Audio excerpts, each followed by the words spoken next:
함께 나누기를 소망합니다. 이 오늘 이제 다룰 말씀은 오늘 우리가 이제 연구할 대목은 예레미야서에서 가장 중요하다고 할 수 있는 예레미야서는 사실은 어떻게 보면 두 가지 큰 핵심 메시지가 있다. 이렇게 보면 돼요. 두 개. 하나가 오늘 우리가 연구할, 우리가 생각할, 상고할 새 언약에 관한 겁니다. 새 언약이라는 단어가 처음 나오거든요. 그래서 이 당시에 지금 이 예레미야 선지자를 통해서 듣는 사람들은 깜짝 놀랐을 거예요. 아니, 하나님이 우리 조상한테 출애굽을 시켜가지고 시내산에 아래에 이 이스라엘 백성 200만에서 250만 되는 그렇게 추정이 되는 그런 온 민족을 또 따라 나오고자 하는 이방인들까지 다 포함해가지고 다 데리고 출애굽을 시켜가지고 나오셔가지고 시내산 밑에 다 놔두고 모세를 시내산 꼭대기에 불러 올리셔가지고 하나님으로서 너희들에게 너희들하고 언약을 맺겠다 해가지고 첫 언약, 옛 언약이라고도 하죠.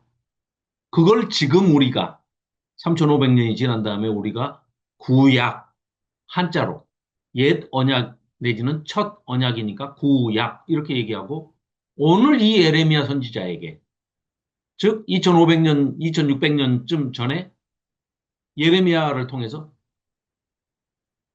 그 너희 조상들하고 맺었던 첫 언약을 너희들 도저히 안 지키니 못 지키기도 하고 안 지키기도 하니 이제는 도저히 그 언약을 파기할 수 없도록 내가 새 언약을 주겠다라는 선포를 하시거든요. 그래서 이 에레미야서의 핵심 메시지 중에 하나가 새 언약입니다. 그리고 이제 나머지 하나는 성전에 대한 그 오해를 풀어주시는 그런 말씀이었어요. 그러니까 이제 우리 지난번에 공부했죠. 7장에서 공부하고 22장에서 공부하고 또 두 번 이제 나오는데 성전. 야, 너희들 말이야. 삶은 개떡같이 살면서 하나님이 주신 율법, 첫 언약, 옛 언약, 신해산 언약이라고도 하는 그 언약 맺을 때 주셨던 그 언약 법을 하나도 지키지도 않으면서 어? 너희들이 이렇게 성전에만 와서 제물만 바치고 제사만 드리고 나 제사만 받았어요 하고 돌아간다고 그래서 그 제사 내가 받을 것 같냐.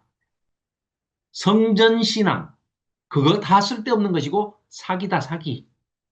그러니까 예레미야를 통해서 뭐라고 선포하십니까? 이곳이 성전이다 성전이다 하나님이 거하시는 성전이다라는 것을 거짓말이라고 그러잖아. 거짓말하지 마. 나 거기 없어. 그리고 너희 제사 안 받아.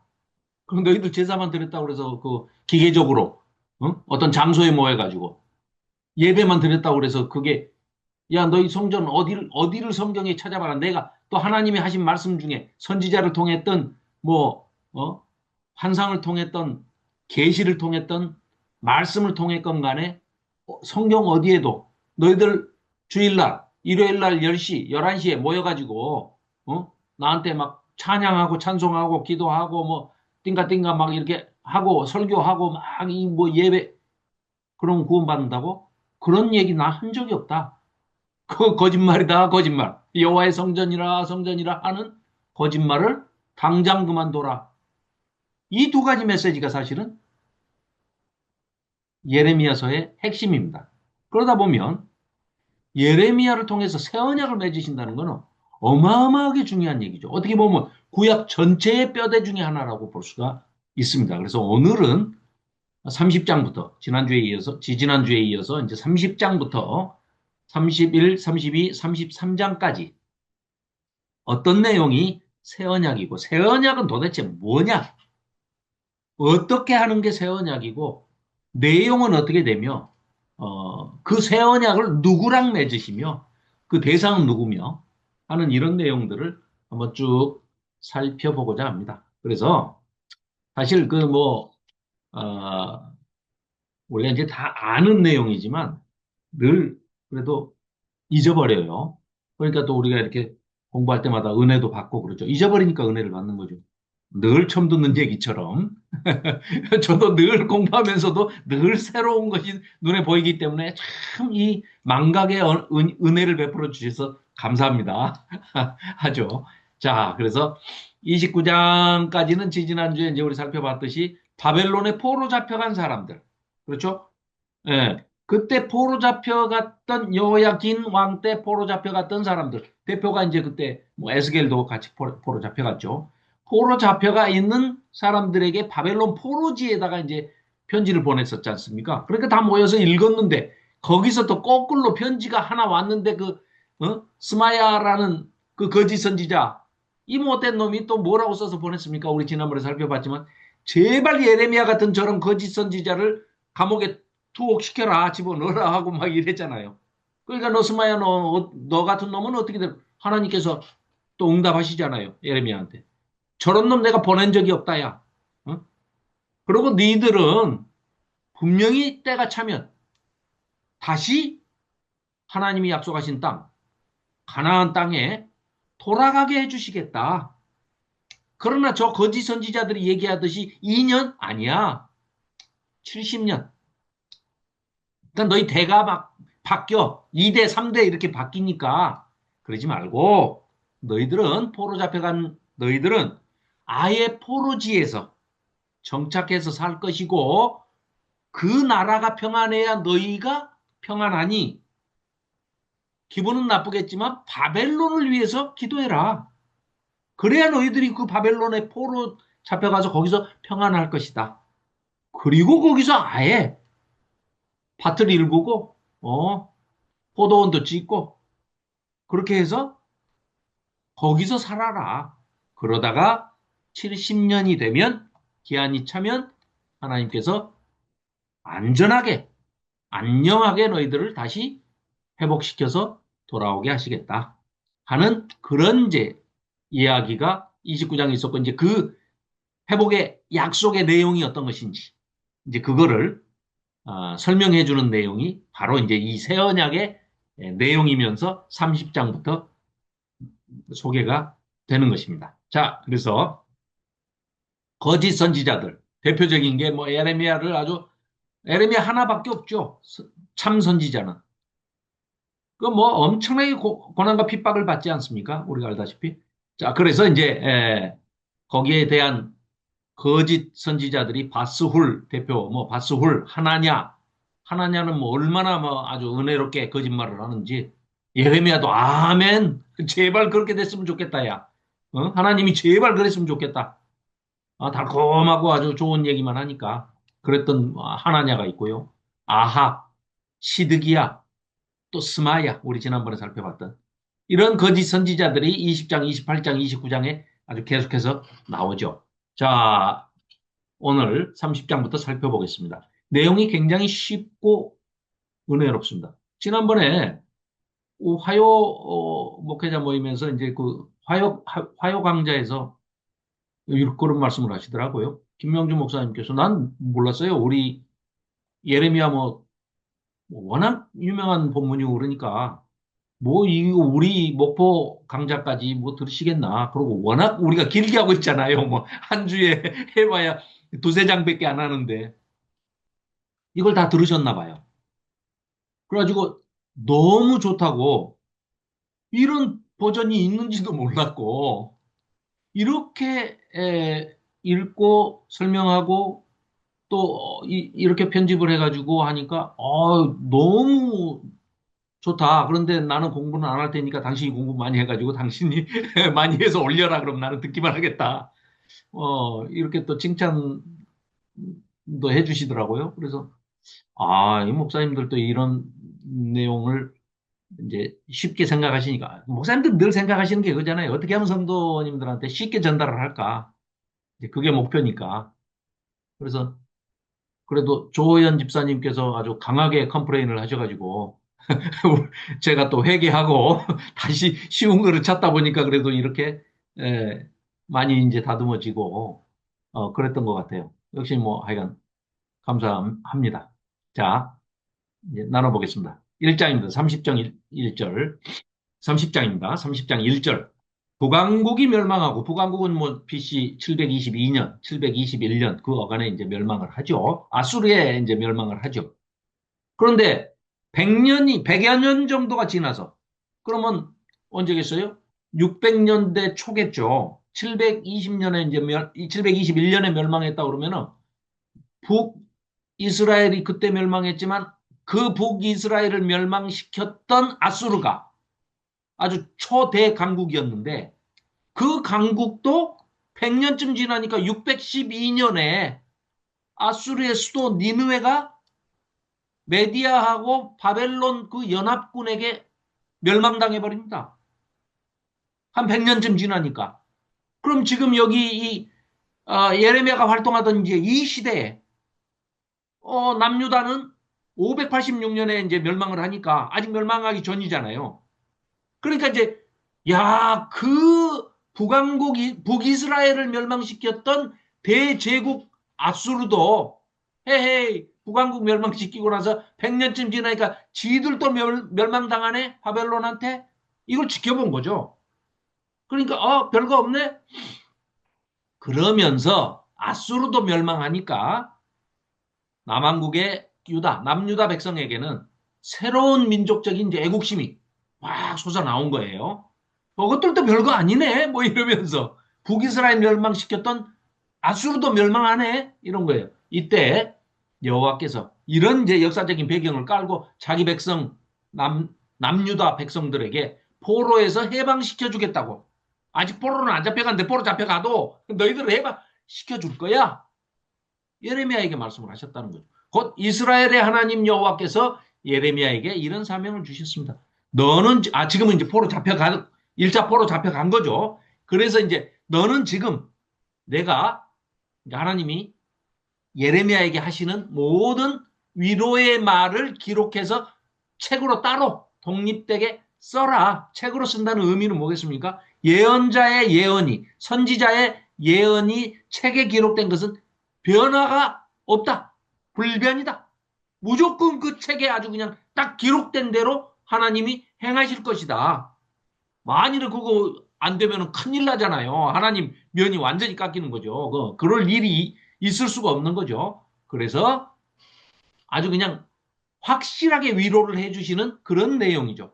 그러면서 이제 이거 책에 기록해라. 이렇게 하신 거예요. 그래서 너는 지금 내가 내게 말하는 모든 위로의 말, 그래서 위로의 책이라고 합니다. 특히 이 새 언약이 기록된 30장부터 33장까지의 내용을 위로의 책이다. 이렇게 얘기를 하는 겁니다. 자, 그래서 내가 3절입니다. 내가 내 백성의 운명을 뒤바꿔 놓을 해방과 회복의 시대가 다가오고 있기 때문에 내가 이 책으로 이를 확실하게 써놓으라는 것이다. 북왕국의 이스라엘이 아수르로 잡혀가서 오랫동안 노예 생활을 하고 있지만 지금 이제 잡혀갔잖아요. 북왕국은 아수르로 잡혀간 게 722년이니까 멸망하면서 내가 그들의 운명도 다시 복되게 바꾸어 놓겠다. 그러니까 뿔뿔이 다 열지파는 이제 흩어져 버렸잖아요. 북이스라엘은. 내가 그들을 다시 고향 땅으로 데려다가 이미 내가 그들의 조상들과 그들에게 주었던 땅에서 가나안 땅에서 다시 살도록 하겠다. 그들이 그 땅을 다시 차지하도록 하겠다. 여기까지만 본다면은 지금의 이스라엘, 즉 1948년에 갑자기 저 가나안 땅에다가 팔레스타인 땅에다가 이스라엘이라는 나라를 1948년에 건국을 했잖아요. 다시. 그래가지고 지금 저 못된 짓이란 못된 짓은 다 하고 있잖아요. 이란하고 지금 싸우고 있는 저 네타냐후니 뭐 사탄야후니 뭐 하는 요런 이자들은 이 구절을 하나님께서 이루어 주신 거라고 주장을 합니다. 그런데 하나님께서는 이 열지파, 북이스라엘이었던 열지파뿐만 아니라 그때는 아수르한테 멸망해가지고 열지파가 뿔뿔이 다 흩어져 버렸죠. 아직 돌아오지 않았습니다. 언제 돌아왔어요? 없어요. 그 뒤로 약 140, 50년 지난 다음에 586년에 남유다 두 지파, 유다 지파와 베냐민 지파로 이루어진 이 남유다 다윗의 후손들이 세운 남유다도 멸망을 한 다음에 언제 돌아왔어요? 안 돌아왔어요. 그들이 끝까지 버티고 살다가 언제 멸망하냐? 예수님 오신 다음에 예수님 33년에 하늘로 승천하신 다음에 한 40년 정도 지나서 AD 70년에 예루살렘이 이스라엘이 완전히 로마에게 멸망당해서 12지파가 뿔뿔이 다 흩어져 버립니다. 그 다음엔 돌아온 게 없어요. 그런데 1948년에 지들이 팔레스타인 땅을 뺏어서 차지하면서 이게 하나님의 뜻이다. 하나님이 약속하신 이 예레미야를 통해서 약속하신 여기 보세요. 그 열 지파하고 남유다 두 지파 다 여기다가 살게 하셨다. 인간들이 인위적으로 만든 겁니다. 그리고 그거는 시오니즘이라고 그래서 사실 그들은 12지파하고 아무 상관이 없는 사람들입니다. 백인들입니다. 유대교를 믿는 백인들이에요. 그러니까 야곱의 후손들이 이스라엘의 후손들이 아닙니다. 거짓말도 못하는 게요. 요새는 과학이 발달해서 의학이 발달해서요. 유전공학이 발달해서 이들의 피를 전부 조사해가지고 수거해가지고 DNA 검사하잖아요. 야곱의 후손이 아니라는 게 증명이 돼버려요. 그냥 우기고 있는 겁니다. 그냥 유대교인들이에요. 유대교인인 백인들입니다. 악의 축이죠. 악의 축. 뭐 북한이 악의 축이고 이란이 악의 축이 아니라 이상한 얘기 이제 세서는 안 되니까 넘어가겠습니다. 자, 그렇게 해서 4절. 온 세상의 주인인 여호와께서 이스라엘과 유다의 온전한 회복을 약속해 주셨다. 여호와께서 자기 백성이 고난당하는 현실을 보고 하나님께서 이렇게 말씀을 하십니다. 내 백성이 몸부림치며 울부짖는 소리가 들려오고 우리에게까지 공포감이 몰려온다. 너희는 남자가 아이를 낳을 수 있는지 물어보고 스스로 살펴봐라. 그 말이 되냐? 그런 일이 있을 수가 없지 않냐? 그런데 내 백성들은 남자들이 모두 진통에 시달리는 여인들처럼 두 손으로 배를 움켜잡고 해산의 고통이 있는 것처럼 아주 몸부림을 치고 있다. 내가 만나는 남자들마다 왜 그토록 전부 다 시체처럼 죽은 사람처럼 창백한 얼굴들이 돼 있느냐? 그렇다. 내 백성은 과연 그토록 무서운 날을 맞이해서 엄청난 고통을 견디고 있다. 나라가 없어지고 온 민족이 학살을 당하고 있으니 야곱의 후손들이 환란을 당하는 이 날이야말로 그 어떤 날과 비교할 수 있겠냐. 하나님도 자기 백성이 죽어나가는데 가슴이 아프시다는 얘기를 하고 계시는 겁니다. 그러나 전적으로 일방적으로 부어주시는 하나님의 사랑과 은혜에 따라서 하나님의 백성은 그토록 극심한 환란을 겪기는 하지만 틀림없이 그 마지막에 가서는 구출되고 하나님께서 해방을 시켜주실 것이다. 염려하지 마라. 이런 말씀을 하고 계시는 겁니다. 온 세상의 주인이신 이스라엘의 하나님께서 친히 자기 백성을 해방시켜 주시겠다고 말씀을 하시는 겁니다. 너희가 환난을 당하는 그날은 바로 너희가 해방을 맞는 날도 된 것이다. 너희들이 포로 잡혀가긴 하지만 그걸로 끝나는 게 아니고 너희들 반드시 다시 내가 회복시켜서 데려오겠다. 그럼 왜 그렇게 차라리 포로 잡혀가지 말게 하시지? 왜 그렇게 복잡하게 일을 하세요? 그냥 놔두시면 되죠. 안 돼, 그거는. 왜냐하면 공의의 하나님이신 거를 너는 잊어서는 안 돼. 너 옛날에 말이야. 다윗 알지? 너희 왕조. 너희 아주 가장 존경하는 다윗. 내 백성이 가장 존경하는, 내가 사랑하는 다윗 알지? 다윗. 다윗도 옛날에 어째서요? 밧세바 사건 때문에 나단한테 지적을 당했을 때 처절하게 회개하고 하나님 앞에 아주 얼마나 통해 자복하면서 자기 잘못을 뉘우치고 하나님께 돌아왔습니까? 그러니까 하나님께서 그 죄도 용서해 주시고 하나님께서 회개하고 돌아온 다윗을 아주 반갑게 맞아주시면서 하나님과의 관계가 회복이 됐어요. 그러면 잘못을 그냥 하나님 그래 너 회개했으니까 끝 이러셨냐? 아니라는 거죠. 네가 회개한 것은 회개한 것이고 하나님과의 관계는 회복된 것은 된 것이고 네가 지었던 죄의 결과로 인해서 그로 인해서 닥치는 네 업보 불행은 네 환난은 네 재앙은 네가 고스란히 거기에 대한 벌은 네가 받아야지. 그게 하나님의 공의야. 그게 하나님 나라를 하나님 백성을 다스리는 통치 원리야. 그게 미시파트죠. 미시파트.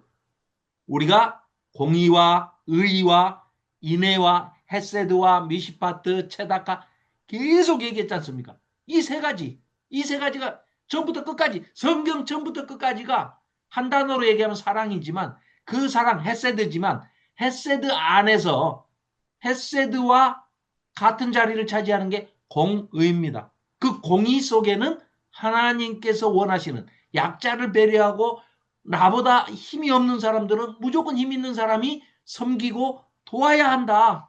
하나님이 바라시는 관계. 그게 바로 미슈파트, 공의죠. 그러니까 거기에 대한 잘못한 것에 대해서는 매를 맞아야지, 매를. 그 매를 너무 아프다고 도망가면 안 돼. 매는 맞대. 내가 반드시 그 상처도 싸매주고 회복시켜서 다시 너희들을 원래대로 회복시켜 줄 거야. 하나님과의 관계도 회복되고. 그러려면 필수적인 것이 하나님의 공의를 지켜야 되는데 그런 삶을 살지 못했다 하면 그 삶을 살도록 계속해서 노력을 해라. 하나님이 바라시는 것은 그거라는 거죠.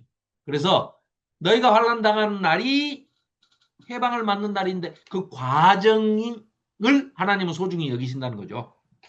그날에는 내가 너희의 목덜미에서와 외세 멍에를 풀어서 다시는 외부에서 침략해가지고 너희 멍에를 지도록 하는 그런 것들을 하지 못하도록 내가 다 부러뜨리고 너희를 묶어놓았던 사슬과 모든 사슬과 밧줄과 너희들을 꽁꽁 수갑을 채워놨다면 그것들을 다 토막토막 잘라서 끊어내버리겠다. 다시는 이방인들이 너희를 더 이상 종으로 포로 전쟁 노예로 포로로 부려먹지 못하도록 하나님께서 지켜주시겠다.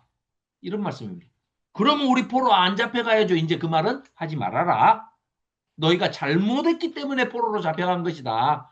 너희가 하나님과의 언약, 너희 조상들과 맺었던 옛 언약을 다 깨버렸기 때문에 너희가 포로 잡혀간 것이고 그거는 하나님의 다스리는 방식, 공의에 의해서 너희들은 포로 잡혀가야만 한다. 그래야 회복을 시켜줄 수 있다.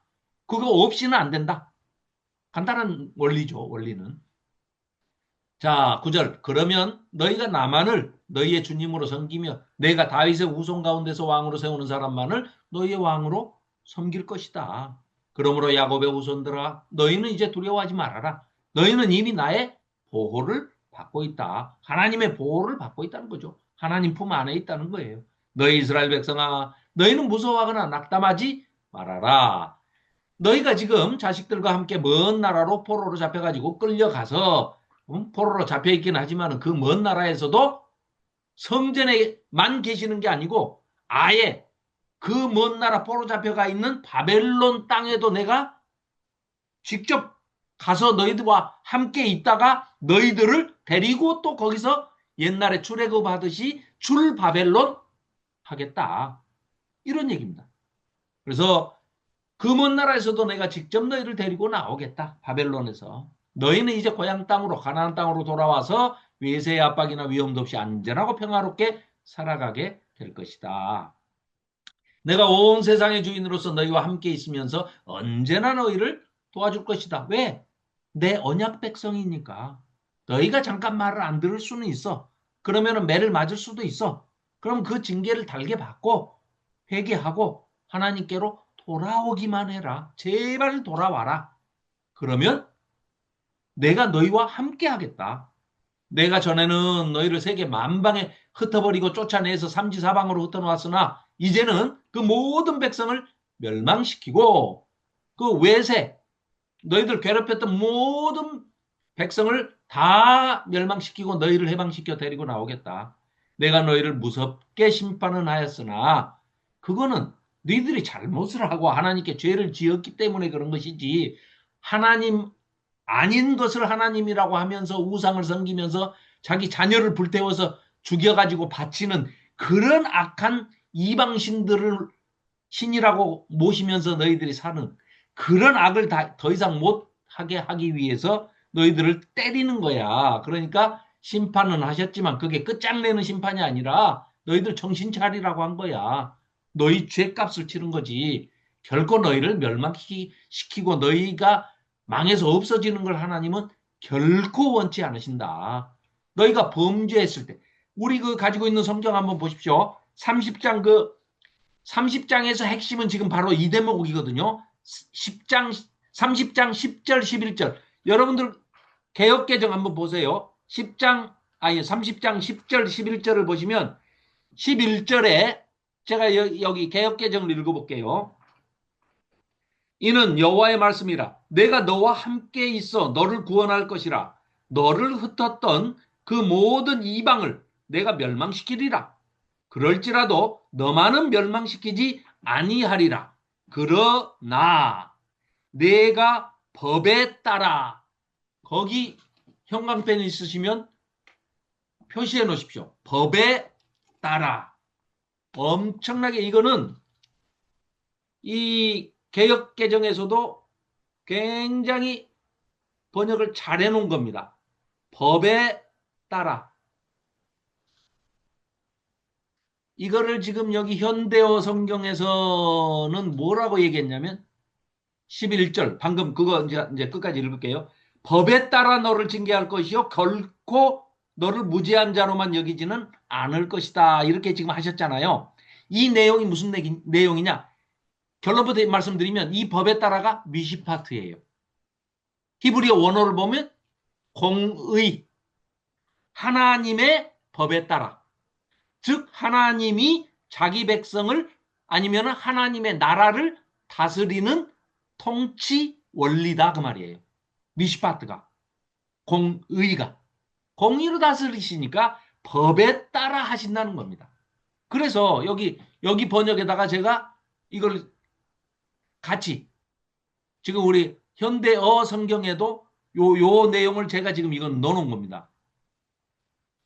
개역개정의 법에 따라가 그대로 미시파트입니다. 미시파트. 그래서 여기 보면 법에 따라라고 돼 있는 게 여기 미시파트 이 내용입니다. 히브리어 원어로. 자, 그래서 제가 이렇게 해놓겠습니다.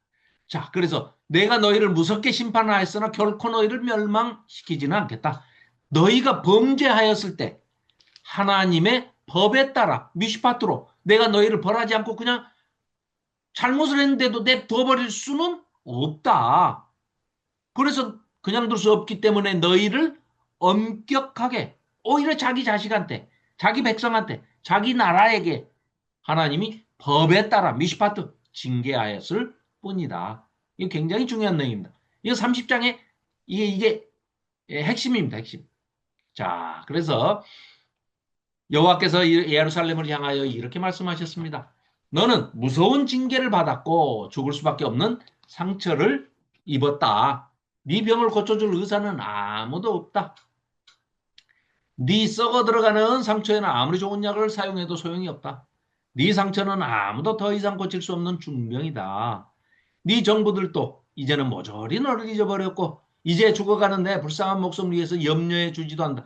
우상들 얘기하는 거예요. 그 우상한테 가서 빌어봐라. 그것들이 너희들을 지금 하나님의 징계를 받고 있는 너희들한테 너희들 그 병을 고쳐준다고? 그런 거 없어. 우상? 아무것도 아니야. 그 말씀을 하고 계시는 거죠. 죽어가는 네 불쌍한 목숨을 위해서 염려해 주지도 않는다. 왜냐하면 내가 마치 네 원수처럼 나타나서 사정없이 너를 치고 하나님이 직접 때리신 거니까 막을 수가 없어 아무도. 네가 셀 수 없이 많은 죄악을 짓고 또 지었기 때문에 하나님께서 그토록 심하게 매를 때리신 거다. 벌을 내리신 것이다. 그런데 네가 그 형벌을 받은 것에 대해서 지금 탄식하는 이유가 뭐냐? 네가 잘못해서 네가 매 맞아 놓고 지금 하나님 원망하고 탄식하느냐? 사실 에레미야도 많이 탄식했잖아요. 너무 힘드니까. 자, 그래서 내 죄악이 너무나 무겁고 네 악행이 셀 수도 없이 많아져서 나도 어쩔 수 없이 너를 그토록 가혹하게 대충 하고 넘어가면 또 네가 잘못을 저지를 게 뻔하니까 혹독하게 처벌한 것이다. 그러나 이제는 맹수처럼 달려들어 너를 삼켜버렸던 그 강대국들, 그 원수들이 더 강한 맹수에게 잡혀 먹을 것이다. 아수르는 바벨론에게, 바벨론은 페르시아에게, 페르시아에는 로마에게, 아니다. 헬라에게, 헬라는 로마에게. 예, 아빠페 헬로. 그렇죠. 이제는 너를 포로로 사로잡아 먼 나라로 끌어갔던 그 원수들이 더 무서운 원수에게 사로잡혀 끌려갈 것이다. 너를 약탈하고 강탈했던 그 원수들이 오히려 더 강한 원수에게 약탈을 당하고 강탈을 당할 것이다. 한때는 비록 온 세상이 시온을 시온은 예루살렘이죠. 예루살렘을 소방맞은 여인처럼 멸시하고 온 세상에 친구 하나도 없는 외로운 여인처럼 대했으나 하나님께서 이렇게 회복시켜주고 이제는 내가 너를 회복시켜주고 썩어 들어가는 네 상처도 하나님께서 친히 때렸던 종아리에 상처가 입었으면 거기 안티프라민 빨간 약 다 발라주시고 치료해 주실 것이다. 그러니 걱정하지 말아라. 이것은 나 여호와의 말이다. 자, 저 회복에 대한 메시지를 주시는 겁니다. 그러면 왜 하나님께서 아주 혹독한 징계와 심판을 하시겠다고 선포하게 한 그 선지자를 통해서 회복의 메시지를 다시 그 선지자의 입으로 하게 하시느냐. 이건 이제 우리가 좀 생각해 볼 문제가 있습니다. 분명히 하나님께서 회복을 약속을 하시는데 회복을 약속을 하실 때는요. 자세히 보면 우리 인간들은 안 그러죠. 애들이 어려서 5살 먹은 애가 엄마 아빠 말을 안 들어요. 그러면 애를 혼내킬 때 뭐라고 딱 얘기를 합니까? 반드시 조건을 걸죠. 네가 말을 잘 들으면 아니면 네가 뭐를 어떻게 하면 깎아도 주고 뭐 용서해 주겠다. 깎아를 주겠다. 조건을 걸죠. 하나님은 이 언약 백성에게 자기 백성에게 언약을 맺으실 때 옛 언약이 됐던 새 언약이 됐던 순종할 것을 조건으로 걸고 언약을 맺지 않으십니다. 우리 인간은 자기 자녀한테도 항상 순종을 걸고 약속을 받아내려고 해요. 그런데 하나님은 그러신 적이 없습니다. 또 너희들이 재앙에 빠지고 공격에 빠지고 환란에 빠진 것을 이용해 가지고 언약을 이럴 때 너희들 아주 죽게 생겼으면 언약 맺어라. 이런 적이 없으세요. 하나님께서는 먼저 회복시켜 주시고 지금이 그런 과정입니다. 뭐 아니 포로 잡혀 가기 전부터 뭐라고 그럽니까? 포로 잡혀 가라. 그래가지고 너희들이 이렇게 하면은 내가 또 다시 회복시켜줄게. 하나님께서 일방적으로 회복을 시켜주신다고 약속을 하시지. 어? 네가 뭘 어떻게 하면 조건부로 내가 회복을 시켜주고 해방시켜준다. 이런 적이 없으시다는 거죠. 그런데 우리 인간은 그거를 당연하게 생각을 해버려요. 그 아니신 듯한 표정을 지어봤자 소용없으십니다. 그 하나님은 그러니까 조건도 안 달고 일방적으로 먼저 구원해 주시고 아니 지킨 거는요 6월절 때도 출애굽할 때도 지킨 것은요 몇 개 없어요. 양 잡아가지고 피 발라라 문설주와 문지방에 문인방에 그 얼마나 쉬워요. 그래가지고 잡은 양 고기 먹어라. 그것도 구워서 그리고 급하게 도망가야 될지 모르니까 발효시킬 시간이 없으니까 발효 안 시킨 무교병 빵을 먹어라. 요런 정도. 그거 지키니까 다 해방시키셨잖아요. 다 구원시키셨잖아요. 구원시켜놓고 출애굽으로 구원시켜놓고 난 다음에 언약 맺었지. 말을 잘 듣는 언약을 다 지키면 구원해주겠다. 이러신 적이 없다고요. 그러니까 우리도 마찬가지죠. 우리가 잘하는 거 보고 예수님이 십자가에 달리신다 그러면 예수님 십자가에 안 달리셔도 될 거예요. 잘할 인류가 한 명도 없으니까. 아니, 예수님이 십자가에 안 달리셔도 될 만큼 잘하는 인간은 한 명도 없다니까요. 똑같습니다. 그러니까 하나님께서도 먼저 일방적으로 구속해 놓으시고 구원해 놓으시고 먼저 은혜를 베풀어 놓으신 다음에 그 자유로운 상태로 만들어 놓으시고 난 다음에 제시하고 제안하고 지킬 법도 주시고 이렇게 하시는 것이지 그걸 조건 삼지는 않으신다. 뭐 뻔한 얘기를 너무 길게 했습니다. 죄송합니다.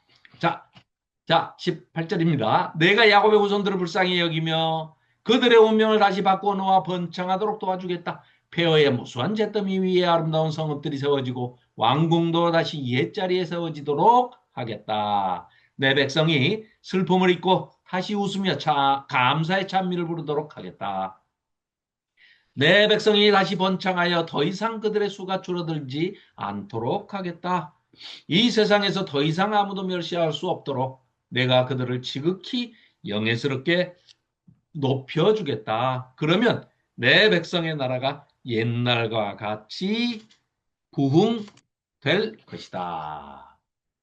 자, 그때는 그들이 회복될 때는 말씀이죠. 직접 나의 보호를 받아 안전하게 살 것이다. 그들을 건드리며 공격하는 백성이 어떤 다른 놈들이 있으면 즉각 하나님께서 직접 친히 나셔서 그들에게 더 무서운 형벌을 내리겠다. 그때에 내 백성을 다스릴 지도자는 바로 내 백성 중에서 나올 것이다. 딴 나라에서 침략해가지고 와가지고 뭐 일본 놈이 너희를 다스리거나 무슨 다른 나라의 이 아수르니 무슨 바벨로인이 이런 데서 와서 너희들 다스리지 못하게 하나님께서 지켜주시겠다. 내 백성은 내 백성 가운데에서 통치자가 나와야 된다. 왕이, 임금이. 더 이상 외세의 지배를 받지 않을 것이다. 그때는 내가 그 통치자를 내게 가까이 오도록 허락하고 그도 언제나 기쁘게 내게로 가까이 올 것이다. 내가 허락하지 않는다면 누가 감히 목숨을 걸고 내게 가까이 하나님께 나오겠냐? 그럴 일은 없다. 자, 주께서 말씀하십니다. 그때에는 다시는 너희가 다시 내 백성이 되고 나는 너희의 하나님이 될 것이라. 이게요, 이 말씀이 굉장히 많이 나옵니다. 오경에서도 출애굽을 시켜놓고 하시는 말씀이거든요. 이게 출애굽기 잠깐만요. 한번 볼까요? 출애굽기 어디에서 나오더라? 이 말씀이 출애굽기 대표로 한 사람 맞췄죠? 송은영 집사님 출애굽기 6장 6절 7절 한번 보세요. 출애굽기 6장 6절 7절 7절만 한번 읽어주실래요? 마이크 켜시고. 너희를 내 백성으로 삼고 나는 너희의 하나님이 되리니 나는 애굽 사람의 무거운 짐 밑에서 너희를 빼낸 너희의 하나님 여호와인 줄 너희가 알지라. 예, 아멘. 지금 여기서 시작된 얘기입니다.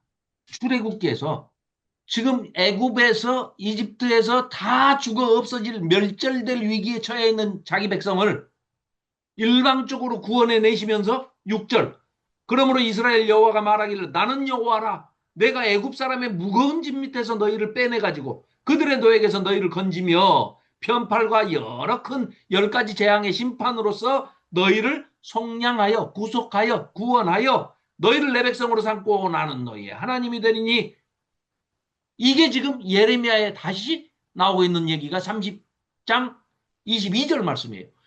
너희들을 내가 다시 회복시켜서 거기서 바벨론에서부터 줄바벨론 시켜가지고 다시 가나안 땅에 데려올 거야. 그때는 너희가 내 백성이 되고 마치 출애굽 때 지금 이 얘기하신 것처럼 나는 너희의 하나님이 될 것이다. 그래놓고 여기 보시면 맨 끝에 맨 아래에요. 31장 1절에 똑같이 수미상관식으로 같은 이야기로 딱 반복해서 매듭을 딱 짓습니다. 그 안에다가 23절부터 24절 말씀을 딱 집어넣어 놓고 이렇게 돼 있어요. 그러니까 결론적으로 얘기하면 31장 1절 말씀은 여기에 붙어야 되겠죠. 그리고 31장 2절 말씀이 사실은 31장 1절이 돼야 맞는 거거든요. 근데 장 구분을 할 때 이게 잘못돼가지고 이 사람들이 이렇게 해놨는데 여기뿐만이 아닙니다. 레위기 26장에도 똑같은 말씀이 나옵니다. 그때는 너희가 내 백성이 되고 나는 너희의 하나님이 될 거야. 신명기 29장에도 마찬가지고요. 시편 33편에도 나오죠. 시편 100편에도 나오고 에스겔서 11장에도 에스겔서 14장에도 34장에도 36장에도 37장에도 호세아서에도 스가랴서 8장에도 무수히 많이 나옵니다. 하나님이 원하시는 건 뭐예요? 하나님이 일방적으로 자기 백성들한테 은혜를 베풀어 주시고 구원하시고 구속하시고 속량해 놓으신 다음에 제발 너희들이 나하고 언약을 잘 지켜가지고 진짜로 너희가 내 백성이 되고 나는 너희의 아버지 하나님이 제발 됐으면 좋겠다. 관계를 얘기하고 계시는 거죠. 언약 관계를 얘기하시는 거고 그 언약을 통해서 제발 우리 관계를 좀 회복하자. 제발 나에게서 등 돌리고 떠나가지 말아다오. 어? 나한테 뭐 잘해주라는 얘기는 안 할게. 뭐 내가 뭐 양복이 필요하냐, 무슨 넥타이가 필요하냐, 와이셔츠가 필요하냐. 그런 거 필요 없다. 나 그런 거 달라고 안 할 테니까 와라. 나한테 오는데 재물 갖고 오라는 얘기가 아니다. 네가 밖에서 하나님이 원하시는 미시파트, 공의와 헤세드, 인애와 사랑과 또 의를 행해서 체다카, 의를 통해서 하나님 백성다운 삶을 구원받은 자처럼 교회인 것처럼 살고 나한테 오면 그게 바로 제사다. 그게 예배다. 계속 끊임없이 그 말씀을 하시는 겁니다. 자, 주께서는 죄악을 그냥 내버려 두시는 분이 아니기 때문에 모든 죄인에게는 폭풍같이 진노를 발하여 사정없이 멸망시켜 버리신다. 일단 주께서 회오리 바람처럼 그래도 하여간 자기 백성은 엄청 너그럽게 인애로 자비로 사랑으로 대하시잖아요. 안 그랬으면 진작 멸절되고 없어졌을 텐데 모세가 엎드리고 또 뭐 끄떡 하면은 예, 다니엘이 엎드리고 욥이 엎드리고 뭐 이래서 하나님께서 좀 참으시잖아요. 이사야가 엎드리고 예레미야가 엎드리고 에스겔이 엎드리고 일단 주께서 회오리 바람처럼 분노를 폭발시키며 계획하신 모든 일을 완성시키실 때까지 그 무서운 분노를 그치지 않으시는 분이 하나님 맞죠. 진짜 하나님이 진노를 발하셔버리면 우리는 멸절당하고 지구는 멸망하고 말죠. 너희도 죄를 짓고 무서운 채찍을 맞았으나 그 모든 일이 지나고 나면 주께서 하나님께서 왜 그렇게 하실 수밖에 없었는지를 깨달아 알게 될 것이다. 그러므로 내가 이스라엘 백성을 다시 온전하게 회복시켜서 그들은 내 백성이 되고 나는 이스라엘 모든 지파의 하나님이 될 것이다. 바로 그 회복의 날이 다가오고 있다. 이게 지금 30장의 내용입니다. 그러니까 때를 정해주시죠. 70년 기한이 차면 회복시켜주겠다. 다시 돌아오게 해주겠다. 너희들이 왜 이렇게 징계를 받고 있다고? 왜 혼난다고? 죄 있는 유다 내 백성이지만 내 아들이지만 내 아들 딸이지만 죄를 지었으면 마땅한 벌을 받아야만 하나님의 공의가 미시파트가 서기 때문에 그러는 것이다. 그래야 너희들도 하나님이 원하시는 인애와 자비와 공의를 지키면서 복된 세상을 만들고 하나님 나라의 백성들답게 살아갈 것 아니냐. 그래서 너희들을 때리고 때리는 게 마음 아파서 그 상처를 또 치료해 주신다.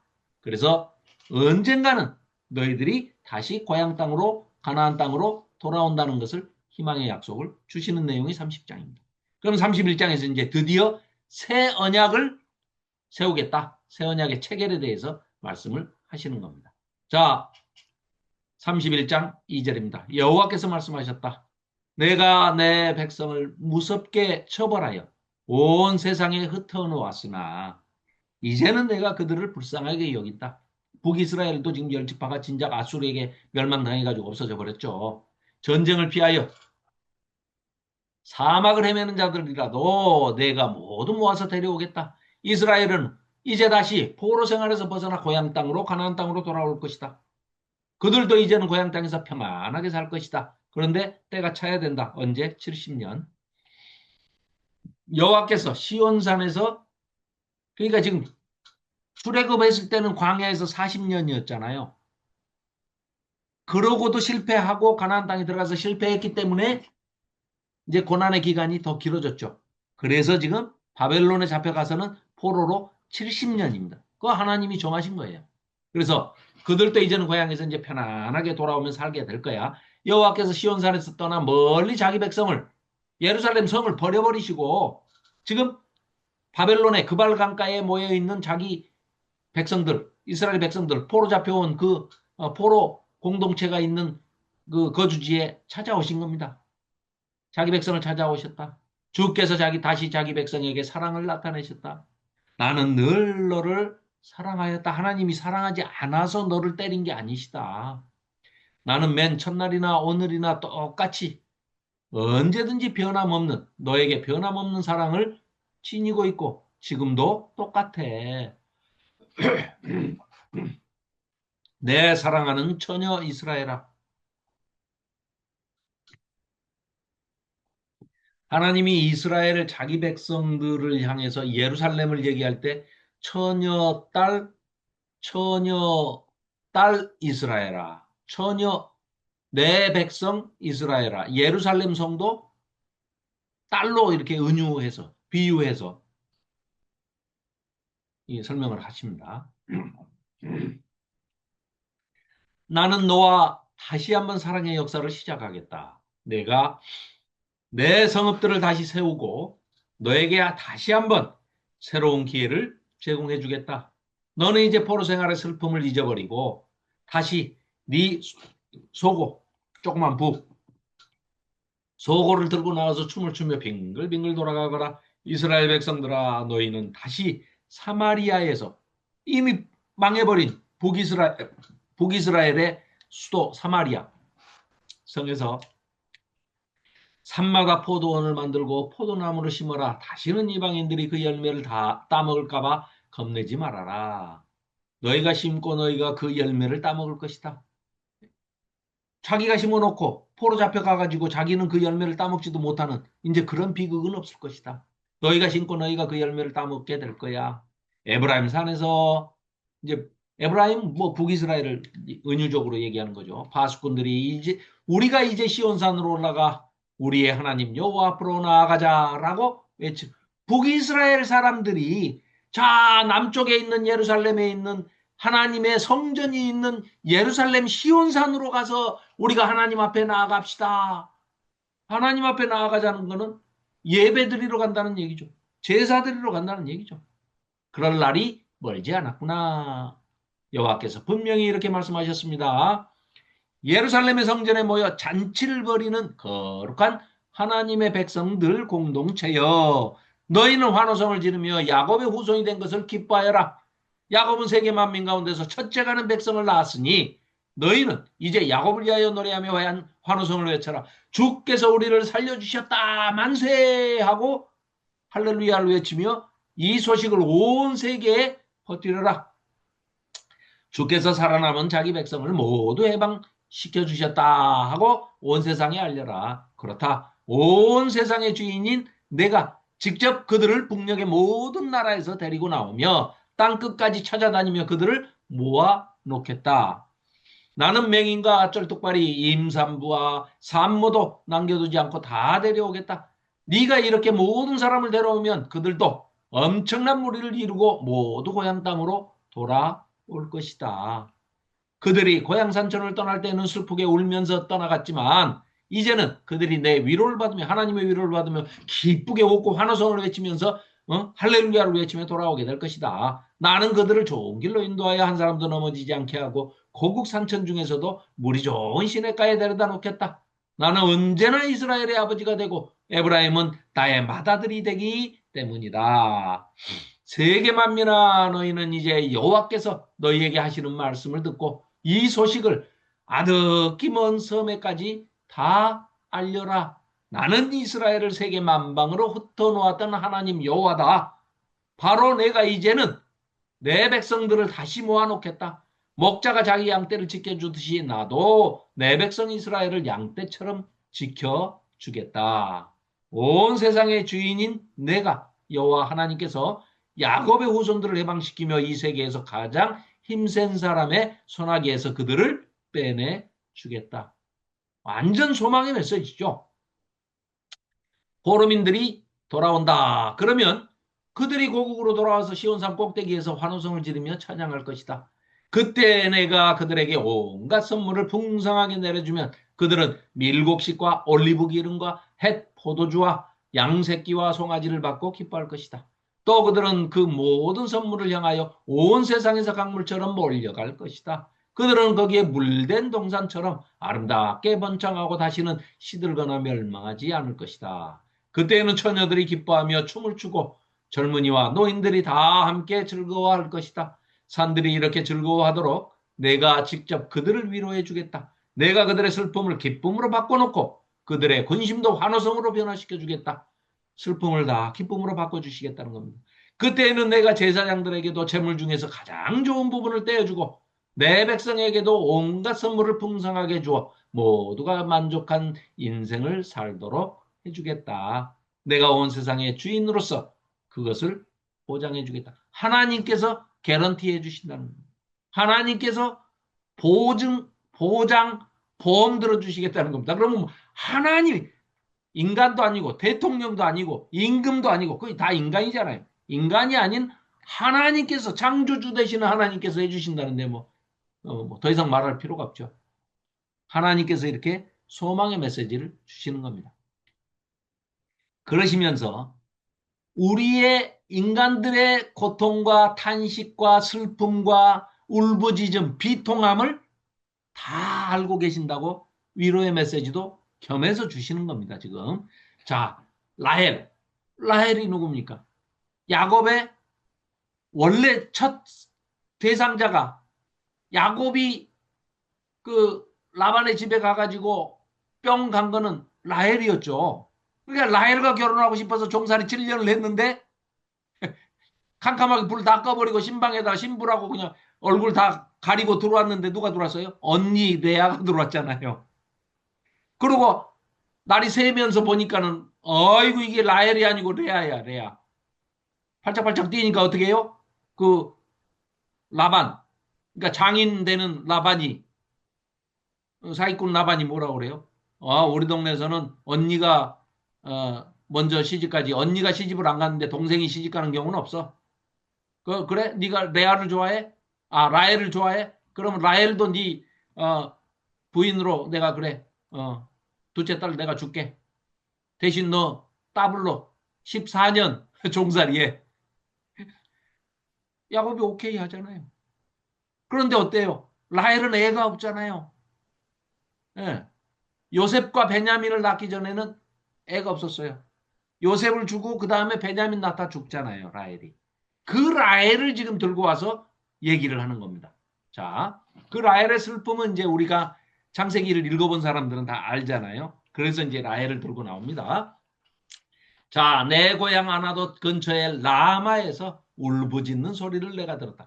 그러고요, 참고로 아나돗, 예레미야의 고향 아나돗이 이 사람들한테 우리는 그냥 아나돗 하고 그냥 그 가나안 땅의 어떤 지명 이름을 얘기하니까 뭐 어디 시골 어딘가 보다 이러지만 이 사람들의 머릿속에는 뭐냐면 우리나라 역사를 잘 아는 대한민국 사람들 중에 전라도 사람들은 흑산도 그럼 어떤 생각이 듭니까? 지금 흑산도는 관광지 뭐 이러지만 그게 아니고 조선시대 때 흑산도 그럼 유배지 아닙니까? 귀향지.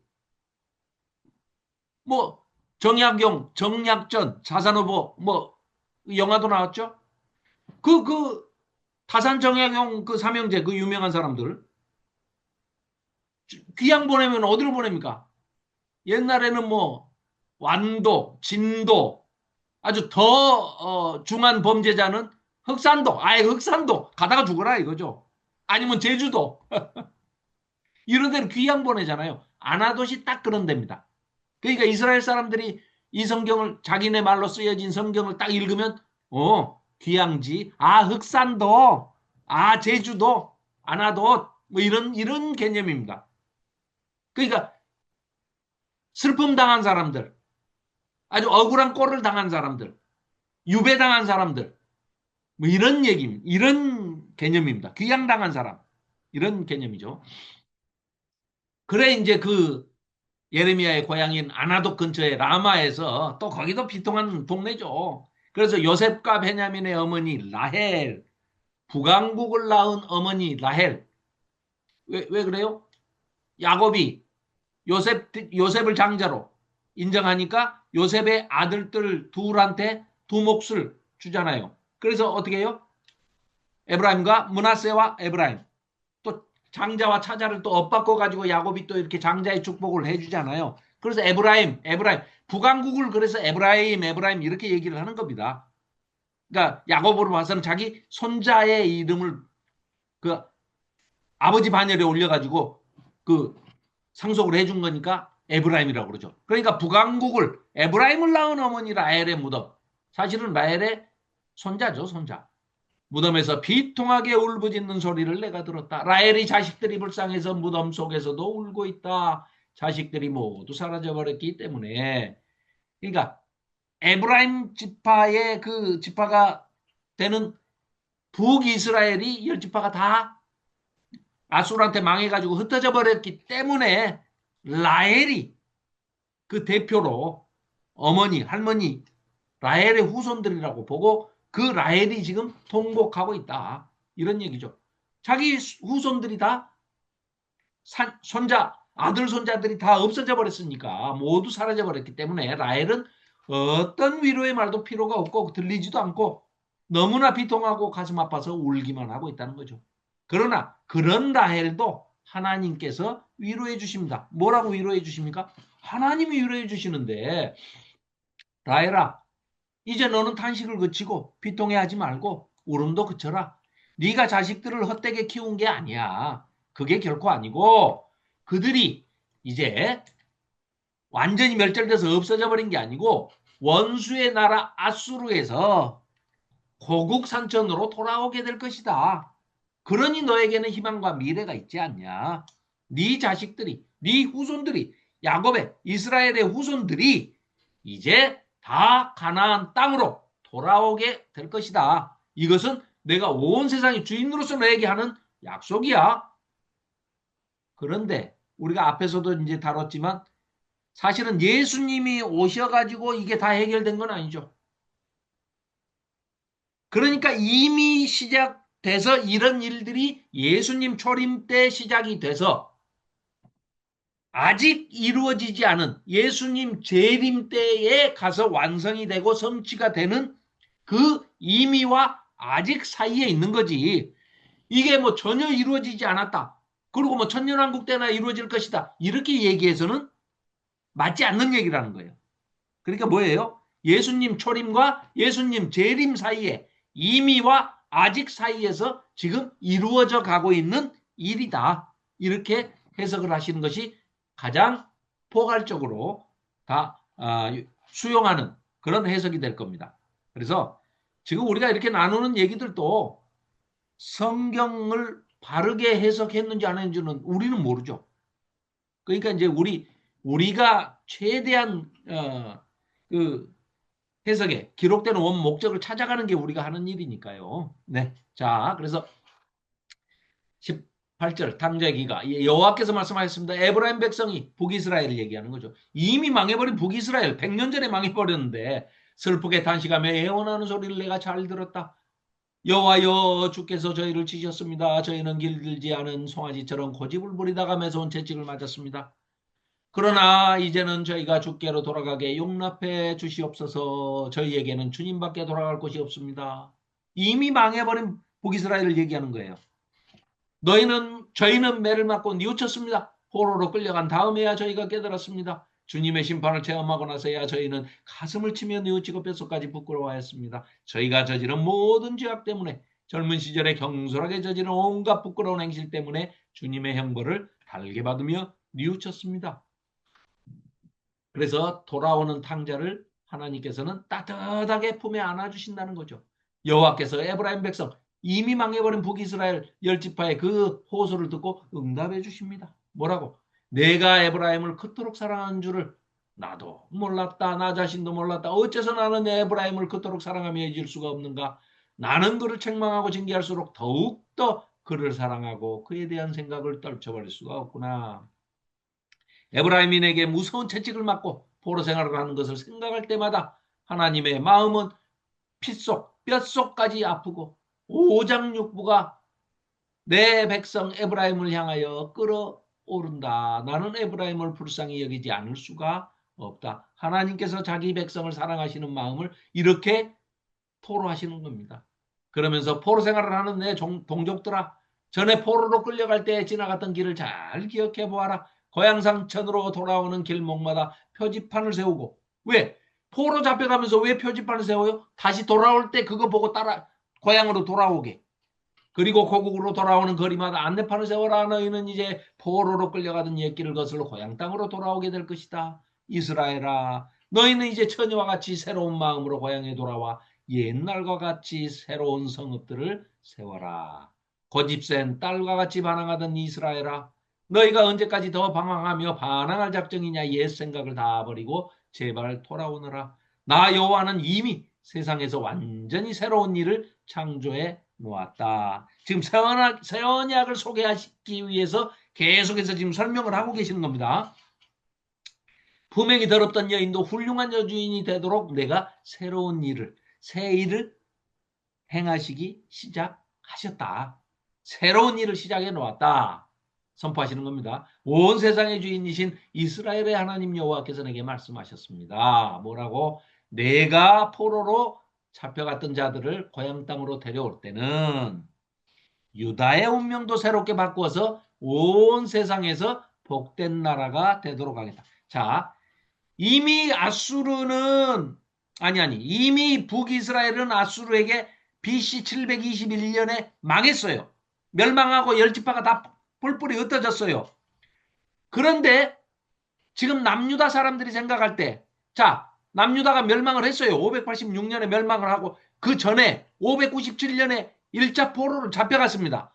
여호야킨 왕과 에스겔과 뭐 이런 그 귀족들과 왕족들이 포로로 잡혀갔어요. 그러면 이들을 회복시켜준다고 얘기하면 제일 먼저 드는 생각이 뭐겠어요?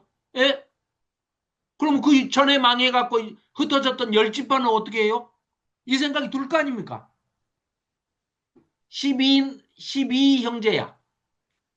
뭐 디나까지 하면 13 남매예요. 13명의 형제 자매가 있어요. 남매가 있어요. 그런데 2명만 남고 다 없어졌어. 형제가. 12형제 중에 10형제가 없어. 포로 잡혀갔어. 아니면 또 어디로 뿔뿔이 흩어져서 어디가 있는지도 몰라요. 그런데 이 남은 2형제마저 또 포로로 바벨론으로 포로를 잡혀가니 너희들 걱정하지 마. 내가 다시 회복시켜 줄 거야. 그러면 제일 먼저 드는 생각이 뭐겠어요? 그럼 나머지 우리 열 형제는요? 당연히 의문이 들지 않겠습니까?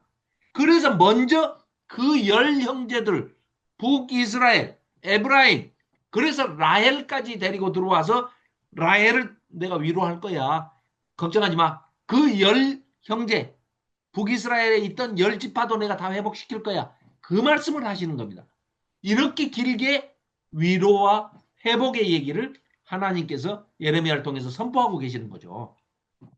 그래서 그러면 유다의 모든 성읍과 지역에서 사람들마다 이렇게 환호성을 칠 것이다. 하늘의 평화와 복을 받은 나라여. 내 산지도 거룩하고 네 벌판도 복되도다. 그때는 유다 땅에서 시골 사람이나 도시 사람들이 다 같이 잘 살고 양떼를 몰고 온 나라를 두루다니며 유랑하는 목자들이나 한 곳에 정착해서 사는 농부들이나 다 같이 유목민이나 정착해서 사는 농민들이나 다 같이 잘 살게 될 것이다. 유다 땅에서 목말라 지친 사람이 있으면 내가 언제나 물을 주어 힘이 소생하게 하며 굶주림으로 지치고 여인 사람이 있으면 내가 언제나 풍성하게 먹을 것을 주겠다. 너희들끼리 제발 좀 그렇게 해라. 이런 얘기입니다. 배고픈 사람이 있으면 밥을 먹이고 목마른 사람이 있으면 물을 마시우게 하고 추운 사람이 있으면 옷을 주고 밤에 덮을 이불이 없으면 이불을 갖다 줘라. 그것이 하나님이 바라시는 삶이다. 이 얘기를 하고 계시는 겁니다. 그래서 굶주림으로 지치고 여인 사람 있으면 내가 언제나 풍성을 그렇기 때문에 그때는 목마르고 배고픈 사람들이 모두 이렇게 말할 것이다. 내가 목이 말라 지쳐서 잠이 들었는데 깨어보니 온기가 왕성해졌고 내가 허기져서 잠이 들었는데 잠자는 동안에 피로가 완전히 회복되었다. 여호와께서 말씀하십니다. 그때가 오면 회복의 때가 오면 하나님과의 관계의 회복의 때가 되면 이스라엘이 다시 서고 유다가 다시 서는 그 때가 오면 다시 말하면 하나님의 나라가 다시 서면 그러면 우리는 신약에 살고 있는 우리 모두까지 이 교회까지 우리도 다 하나님 나라의 백성이기 때문에 여기에 다 해당이 되는 포괄적인 얘기입니다. 충분히 이해되시죠? 그래서 그때가 오면 이스라엘과 유다에서 다시 사람과 짐승들이 살도록 하겠다. 평화롭게, 안전하게. 내가 전에 그 두 나라의 뿌리를 뽑아내고, 왜요? 말을 안 들으니까. 죄를 지으니까. 너무도 극심하게 하나님 앞에 죄를 지으니까. 그 땅에서 모든 성읍을 멸망시키고, 또 모든 것을 부수어 무너뜨리면서 사람과 짐승을 무서운 재앙에 빠뜨리기 위해서 자지 않고 깨었던 것과 같이, 이제는 내가 그 두 나라를 다시 세우고, 예레미야서 맨 앞에 뭐라고 그랬어요? 세우고, 심고, 뭐 1장 그렇죠? 예레미야 1장 아주 유명한 6가지 동사가 나온다고 그랬었죠. 자, 네, 예레미야 아주 그냥 이 6개의 동사는 그 밑줄 뭐 다 끊어졌죠. 1장 10절 보라 내가 오늘 너를 여러 나라와 여러 왕국 위에 세우고 세우다. 둘째, 네가 그것들을 뽑고 파괴하고 파멸하고 넘어뜨리고 이거는 이제 부수는 동사들이에요. 그러면 완전히 파멸을 해야 새 것을 창조하니까 건설하고 심게 하겠다. 두 가지 동사는 창조적인 동사입니다. 건설적인 동사죠. 그래서 너희들 잘못됐던 것은 그러니까 하나님께서 직접 열국에 세계에서 너희들만 세우겠다. 너희 두 나라를 세우겠다. 이스라엘과 유다를 세우겠다 하는 걸 너희를 세운다 그 말이 예레미야후 예레미야 이름의 뜻이 너를 세운다 그 말씀이죠. 하나님께서 세우시다. 그런데 어떻게 세우시느냐?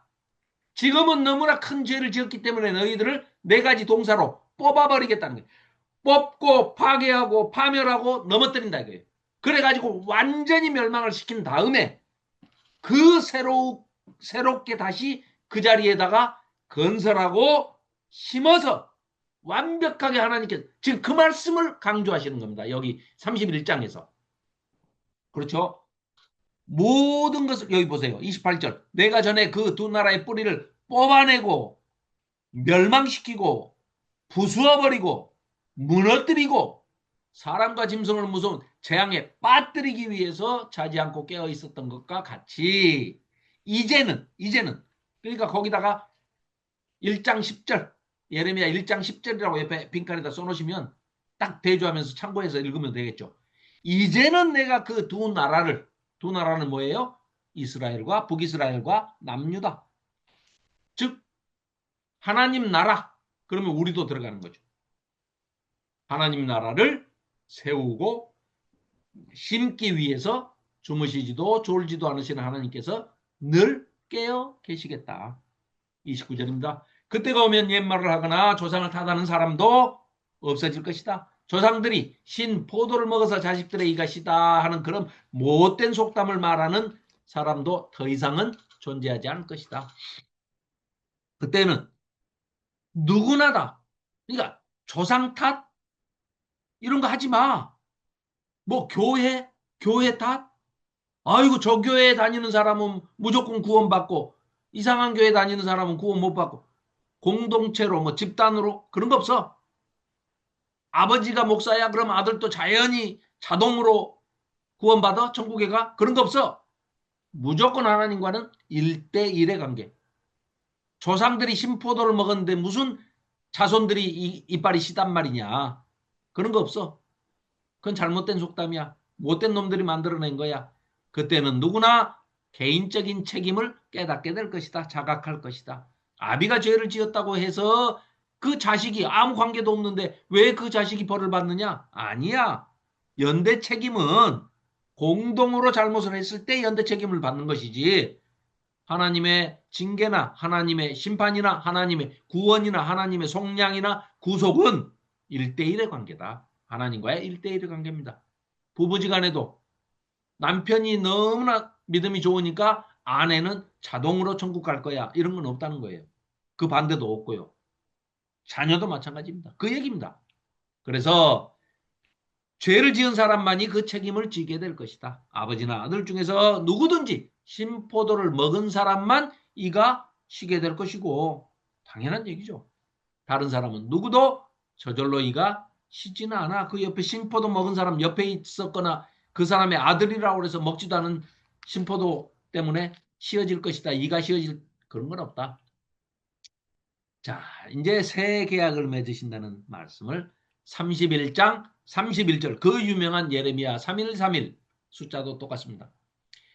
여호와께서 말씀하십니다. 내 백성아, 너희는 똑똑히 듣고 알아라. 이제 얼마 있지 않으면 내가 이스라엘과 유다 백성 전체를 상대로, 하나님 나라 백성을 전체를 상대로 새 계약을, 새 언약을 체결하겠다. 물론 내가 그들의 조상들과도 계약을 체결한 일이 있었으나, 그렇죠? 어디서? 시내산에서. 출애굽 때. 언제? 출애굽 때 있었는데, 이번에는 그것과는 완전히 다른 새 계약이다. 내용도 다르고 포맷도 다르고 형식도 다르고 그 전혀 달라. 그들의 조상들이 애굽에서 종살이를 하고 있을 때 나는 그들을 그 애굽에서 출애굽시켜서 데리고 나왔지. 내가 이렇게 그들을 해방시키던 날에 해방시켜 놓고 난 다음에 시내산 아래에서 그들과 계약을 체결을 했지. 나는 그 계약을 너희들이 충실하게 지켜 줄 알고 나도 충실하게 지켰으나 너희들이 일방적으로 그 계약은 깨뜨려 버렸지 않냐. 그래서 나는 너희들을 징계 안 할 수가 없어. 벌을 내리지 않을 수가 없어. 그래서 너희들을 미워하고 징계를 한 거야. 네 조상들을. 그러나 이제 내가 이스라엘 백성과 하려고 하는 이 새 계약은, 새 언약은, 그 계약 자체가 완전히 차원이 달라. 옛날 것과 완전히 달라. 옛 언약과는. 이 계약은 내가 각 사람, 그때는 공동체로 언약을 맺었죠. 그런데 이번에는 각 사람, 개인과 개인, 송은영 집사님과 하나님이, 박민서 청년과 하나님이, 김현숙 권사님과 하나님이, 김경숙 집사님과 하나님이, 이렇게 1대1로 계약을 맺으시겠다는 거예요. 그러면서 어떻게 하신다고요? 옛날에는, 자, 나는 이제 나의 새 계약을 옛날 시내산 언약으로 따진다면 돌판에다가 내가 모세한테 새겨줬어. 그런데 1대1로 돌판에 새기는 게 아니고 네 마음에다가, 내가 계약을 맺는 송은영 집사 마음에다가, 양심에다가 직접 새겨놓겠어. 뭘로요? 바늘로 찌르면 아픈데요? 그래. 그래서 아플까봐 성령으로 내가 맺을 거야. 성령으로. 획기적인, 눈에 안 보이는 바늘로 찔러주시겠다는 거예요. 새기신다는 거예요. 문신을 하신다, 문신. 자, 나는 이렇게 내 법을, 아까 뭐였어요? 법에 따라, 미슈파트.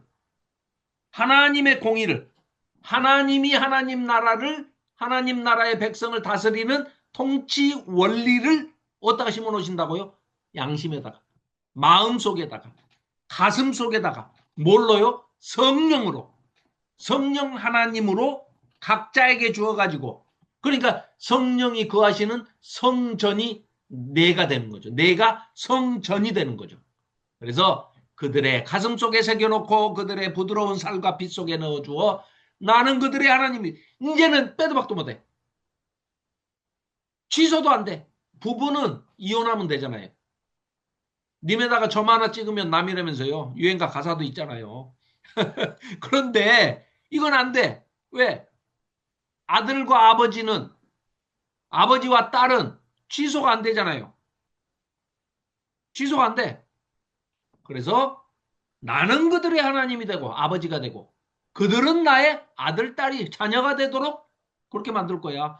그게 아까 우리 살펴봤던 출애굽 때부터 하셨던 나는 너의 백성이 너는 나의 백성이 되고 나는 너의 하나님이 될 것이다. 이 언약 관계 이걸 계속해서 말씀하시는 겁니다.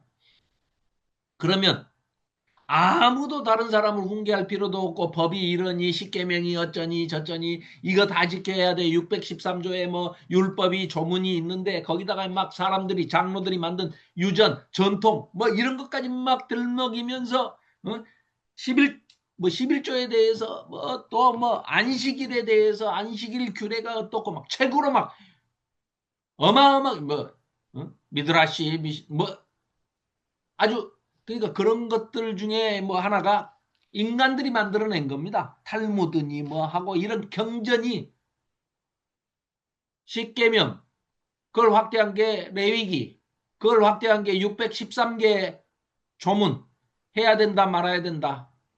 이걸 이제 여기서 인간들이 만들어낸 장로의 유전 이런 것이 뭐 뭐 브라이다스 뭐 어? 그 이름도 다 잊어버렸는데 옛날엔 줄줄 하도 안 해버리니까 그런 경전들 이스라엘 유대인들이 만들어 놓은 그 경전들, 탈무드를 비롯한 이런 모든 경전들이 평생에 남자가 읽어야 할 책이 두 수레랍니다. 두 수레.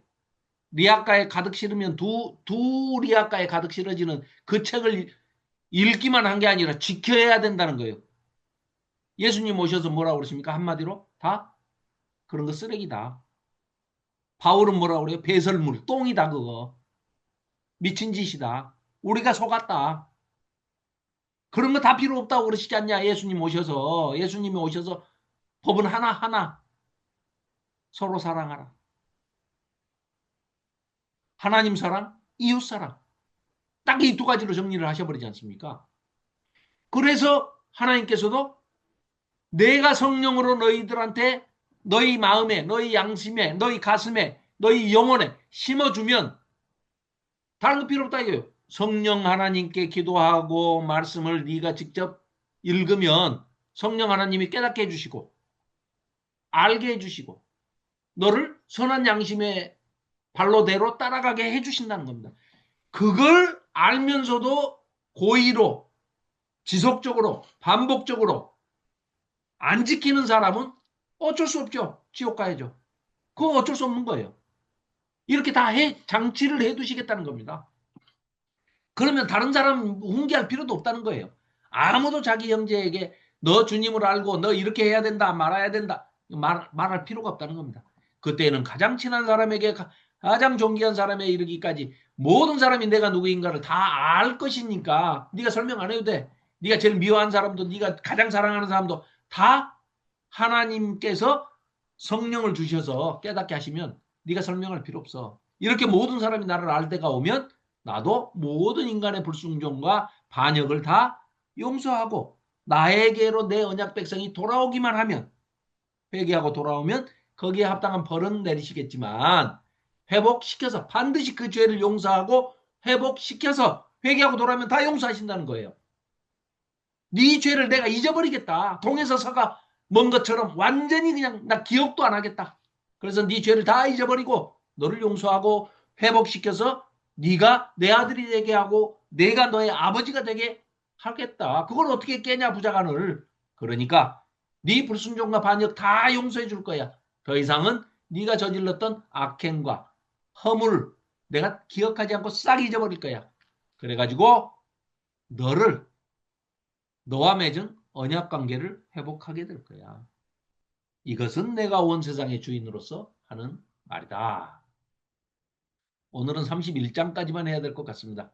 31장이 여기 예. 자. 그래서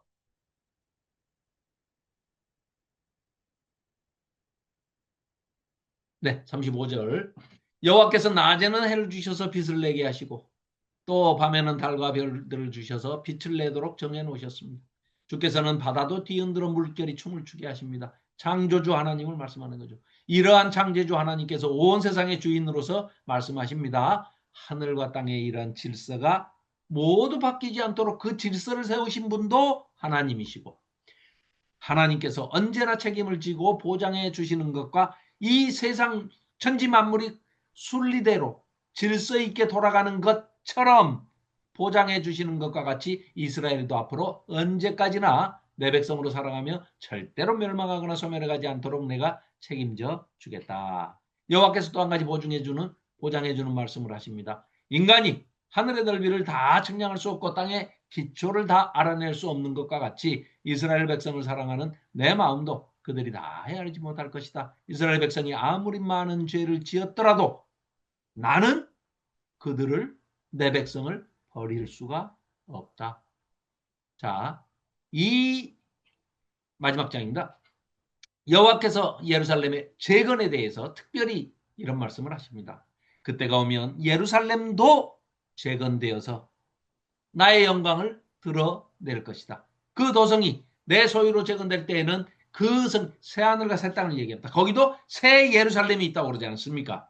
그 얘기를 지금 하고 계시는 거예요. 그 도성이 내 소유로 재건될 때는 그 성벽이 우선 옛날과 같이 북동쪽에 하나의 망대에서 시작해서 북서쪽의 모퉁이 성문에까지 이를 것이다. 하면서 이제 새로운 성전, 새 예루살렘 성을 얘기하는데 이거는 이제 이 뒤에 이어지는 에스겔서 있죠.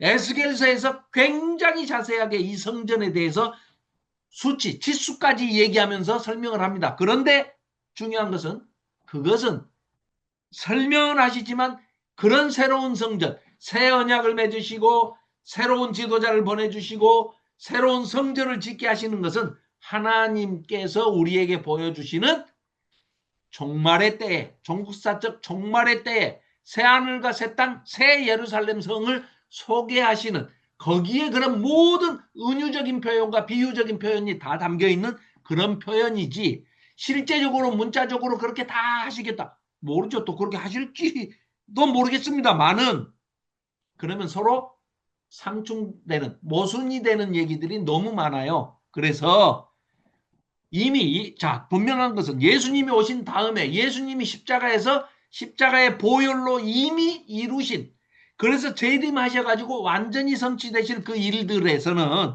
동물 제사 그런 거 없습니다. 성전 아까 뭐라고 그랬어요? 예레미야서가 두 가지 메시지가 있는데 하나가 뭐라고요? 새 언약이고 하나가 성전 신앙 그거 무찔러라. 그거 거짓말이다 거짓말. 그런 거 없어. 형식적인 리추얼한 제의적인 그런 뭐 무당들이 굿할 때 뭐 하는 그런 것처럼 어떤 형식에 따라서 하면은 구원받고 그렇지 않으면 구원 못 받고 그런 거 아니다. 관계의 종교다. 이런 얘기를 하시는 겁니다. 그래서 그 해석에 대해서는 우리가 좀 더 이제 뒷부분으로 가서 뭐 충분히 이제 또 서로 나눌 이야기가 있습니다. 자, 그래서 그러나 거기서부터는 성벽이 가래 번덕에 이르기까지 곱게 뻗어나간다. 이제 성전 얘기, 새 성전을 얘기하는 거예요. 이 에스겔서에 자세히 나옵니다. 남쪽에서는 이제까지 시체나 파묻고 번제물에 재나 쏟아버리던 흰놈의 골짜기 그 저녁에도 새 예루살렘의 구역 안으로 편입이 된다. 이게 문자적으로 그대로 이루어질 것이다. 그렇게 믿고 싶으신 분은 그냥 그렇게 믿으시라 이거예요. 그럼 뭐 이건 천년왕국에 또 이루어질 거야. 그렇게 믿으시고 싶으신 분들은 또 그렇게 믿으시라 이겁니다. 그러나 정확한 것은 중요한 것은 새하늘과 새 땅을 소개하는 그 내용에는 이런 내용이 또 들어가면 안 돼요. 그럼 서로 부딪혀요. 그렇기 때문에 그냥 그건 뭐 이게 따로 이루어진다고 주장하고 싶으신 분들은 거기에 대해서 연구를 해보시기 바랍니다. 자, 그때는 나의 거룩한 도성의 일부가 되며 그 다음 기드론 시내 이편에 언덕 전체와 말들이 드나드는 동쪽의 성문에 이르는 저녁이 나의 거룩한 땅으로 성별되어 내 소유지가 된다. 이렇게 재건되고 확장될 새 예루살렘은 제일 중요한 것은 이 단락입니다. 이 문장입니다. 새 예루살렘은 다시는 무너지거나 멸망당하는 일이 없을 것이다. 그렇습니다. 종국사적 종말에 새하늘과 새 땅이 하늘에서 천국이 우리에게로 내려온다고 그러지 않습니까? 우리 위에 장막을 치고 우리가 성전이 되고 하나님과의 관계, 하나님이 통치하시는 나라의 그 자체가 예루살렘 성전이죠. 그 자체가 새 예루살렘 성전입니다. 그렇기 때문에 이렇게 재건되고 이렇게 새 예루살렘 성이 하나님과 함께하는 거기에 장막이 쳐지고 새 성전이 하늘에서 내려오면 다시는 그 성전은 영원히 멸망당하지 않는 하나님의 나라죠. 그 얘기를 하고 있는 겁니다. 자, 30장. 그래서 31장 새 언약을 세우리라. 새 언약의 체결에 대해서 이스라엘을 다시 세우고 지키실 것이며 돌아온 자들에게 복을 주실 것이다. 때가 되면 새 언약을 세우고 이스라엘을 결코 저버리지 않으신다. 유다의 회복에 대한 말씀을 하고 계시죠. 그래서 하나님께서 때가 되면 새 언약을 세우고 새 예루살렘이 세워질 것이다. 언제? 재림 때. 그렇죠? 자, 이렇게 해서